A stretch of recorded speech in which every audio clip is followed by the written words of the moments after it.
Okay, today we're going to be doing we're going to be graphing quadratic inequalities. We're going to be doing section 5.7. Let's get started.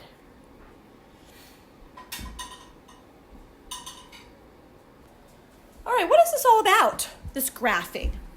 Well, we're going to go back and remember back when we were doing linear equations. When we graphed linear equations, we had some things we had to take into consideration. When we graphed those lines, we had some solid lines or we had dotted lines. And we shaded, when we were done also, we shaded above the line or below the line. We're going to take this into consideration when we are doing our parabolas. So, we will graph the parabola with a dotted or solid curve, just like we did with our lines. Then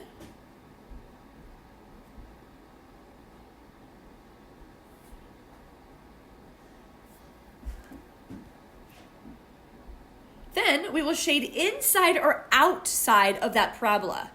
When we're doing that, we're going to be using the idea to shade above or below the vertex to help us with which direction that inequality goes. We'll look at the vertex as the option, and that will help us decide if we're inside or outside that parabola. We're going to use the vertex, above the vertex or below the vertex. Let's do some so that we can, you'll understand what I'm talking about. We're going to do number one. So if you'll get your paper out, we're going to do number one first. Number one, the vertex is at 0, 0. The vertex is at 0, 0, and it's going down. The normal down increments is 1 and 3, and this is multiplying by 1, so we follow that. So we're going to come out 1 and down 1 on both sides. Then we're going to go out 1 and down 1, 2, 3 right there on both sides. And then we get our parabola out. Or I'm going to get a different color, and we're going to do this. This is going to be a solid because it is equal to. It's that equal to thing at the bottom that we're really paying attention to.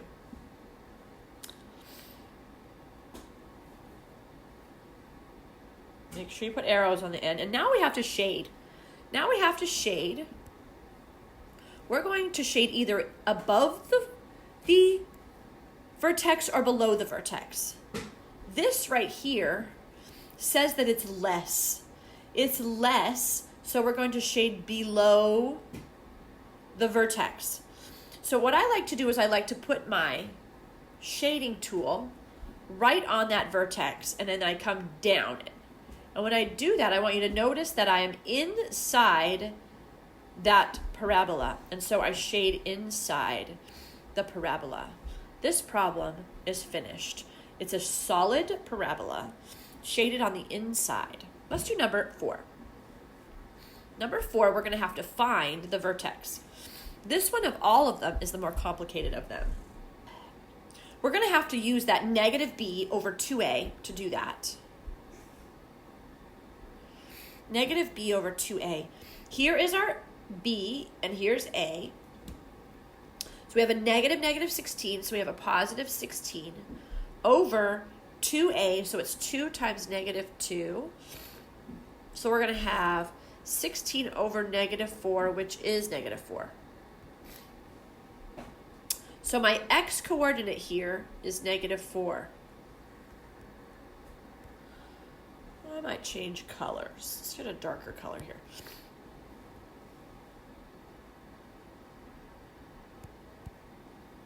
Negative 4. Now we have to plug everything, that negative 4, in here, into our calculator, right? Or into there, put our negative 4 in actually into that x right there and right there. So I like to just get my calculator out and type in negative 2 times negative 4 squared, put that parentheses, make sure you put the parentheses in, minus 16 times the negative 4, minus 33, and see what comes out. I'll have you pause the video and do that. When I put it into my calculator, I got negative 1. So my vertex is at negative 4, negative 1. So here we go. -4 is over here and -1. So here's my vertex. Right there. I'm going to, now, normally the down increments for my parabola are 1, 3, but I have a 2. And it's down because it's negative, but it's 2. So I'm going to double this 1 and make it a 2, and double the 3 and make it a 6. So I'm going to go down, out 1 and down 1, 2 on both sides because of that axis of symmetry there. Then I'm going to go out 1 and down 6. Out 1, down 1, 2, 3, 4, 5, 6. On both sides. I'm going to change colors here. Is this a dotted or solid? So this says it's dotted. So that says it's solid. If it says it's solid, let's do solid here.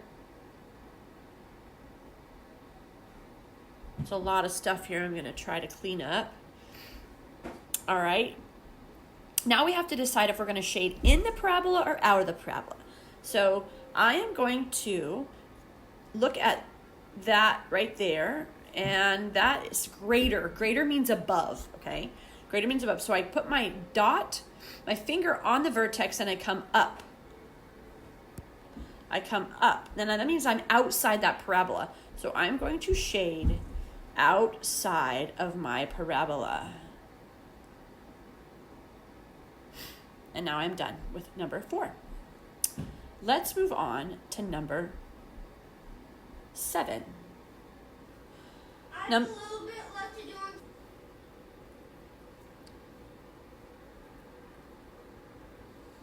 All right, number 7. Number 7 is in vertex form. So it already has the vertex for us. So that makes it really nice. I just look at this 2 and 3, and I take the opposite of the 2, which is -2. And I take the same of that 3 and it's 3. And I just plot that. So I have -2, comma 3. And then I have my number in front right there tells me that I take that normal 1, 3, and I double it to be 2, 6. And I'm going up this time because it's a positive.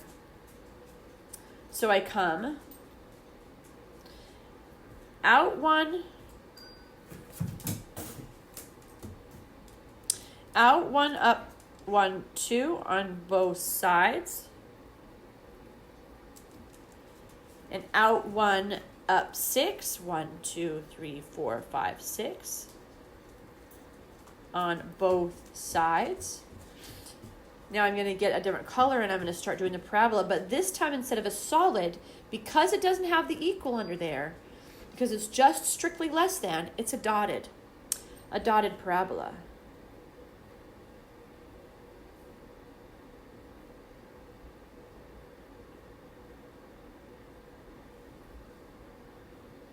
Then I'm going to shade. This right there says that it's less.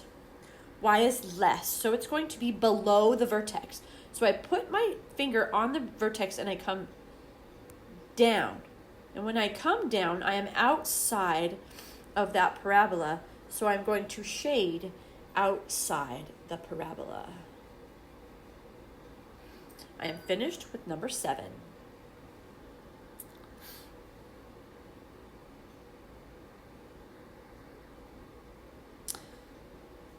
Let's talk about the different kind of solutions that we can have with a parabola and what the equation and this solving have to do with the graph, okay? So I have an equation right here. I have it set equal to 0. And we have been solving for the value of x when we set it equal to 0. And my question to you is, where on the graph are those solutions?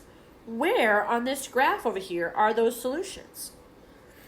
So let's solve it and see if we can find it. This one, I'm going to tell you right now, we can solve by factoring. We can use the box method to solve. So we're going to put our x values right in there. x and x. We're going to put the factors of 2 in there. We're going to have, and they're both, one's negative and one's positive, so I'm going to have a negative 2 and a positive 1. We can switch it. I think it's going to be the other way around, actually, because we need a positive 1. When I do my diagonals, I'll get a 2x and a negative 1x. That does give us the x that we're looking for. So my factors, I go across for my factors. I will have x minus 1 and x plus 2 equals 0. So my answers are x equals 1 and negative 2. Where on here are x, where on this graph will I have anything to do with a 1 and a negative 2? Well, I hope that you've noticed that here on the x-axis where it crosses that x-axis is at 1 and negative 2. So when we are finding the values equal to 0, we are finding where it crosses the x-axis. We have been finding that all along.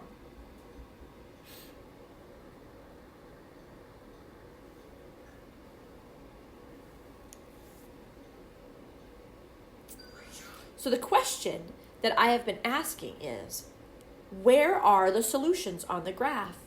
Those solutions are where it crosses the x-axis. The next question I have for you is, how can it cross the x-axis? Well, I have some parabolas here. I have a parabola that I can draw like this, and it has 2 solutions there. It can cross 2 times.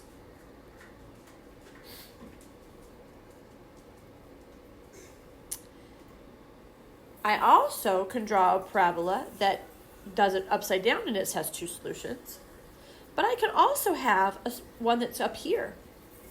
I could have it anywhere on here where it doesn't cross that x-axis at all. It would have no solutions at all.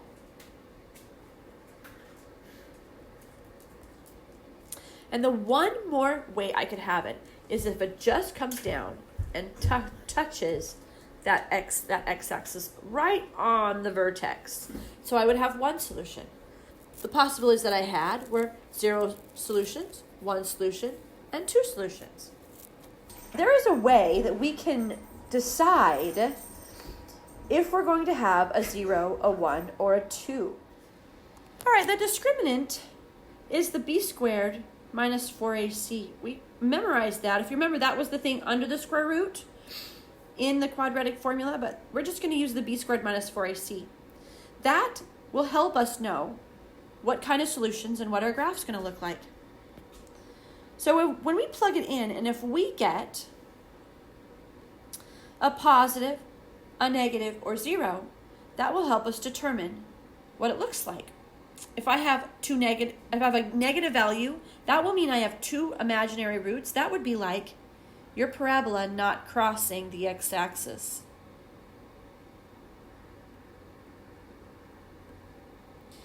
If we had a positive number, that would mean 2 real solutions. That would be like our parabola crossing the x-axis 2 times. Here's our 2 values. But when I plug in, if I get a 0, then that would mean I have 1 solution, or where the vertex is just sitting right on the axis. Let's do an example. Let's do number 10. So remember, we're going to plug this into b squared minus 4ac. So we will need a, b, and c for this. A is negative 1, b is 2, and c is negative 1. When we plug that into b squared minus 4ac, we're going to have 2 squared, which is 4, minus 4 times a, which is negative 1, and c is negative 1. You could plug that into your calculator, or you could do it in your head, and you're going to get, this value here is going to become a 4. So we'll have 4 minus 4, which is going to become 0. Remember back on that previous slide that if we got a 0, That meant we were going to have one real solution. We need both the 0 and the one real solution for our answer. Let's move on to number 11. Number 11, we have A, B, and C. We're going to have an 8, a 5, and a 10. We're going to plug it into the B squared minus 4AC. B is 5, so we're going to have 25 minus 4 times A, which is 8, and C, which is 10. I hope you can see that this is going to be way bigger than that, so we're going to have a negative value. But we need the number. I got negative 295. We will need this value. This is the discriminant. It was a negative value. If you remember back on that previous slide, a negative value meant I have two imaginary solutions. Let's review what we've done. In this lesson, we can use the discriminant to determine what kind of solutions we have. We also learned how to graph our inequalities. We learned that we had some dotted or solid parabolas. Some of them we shaded on the inside, and some of them we shaded on the outside. I hope this has been helpful. Goodbye.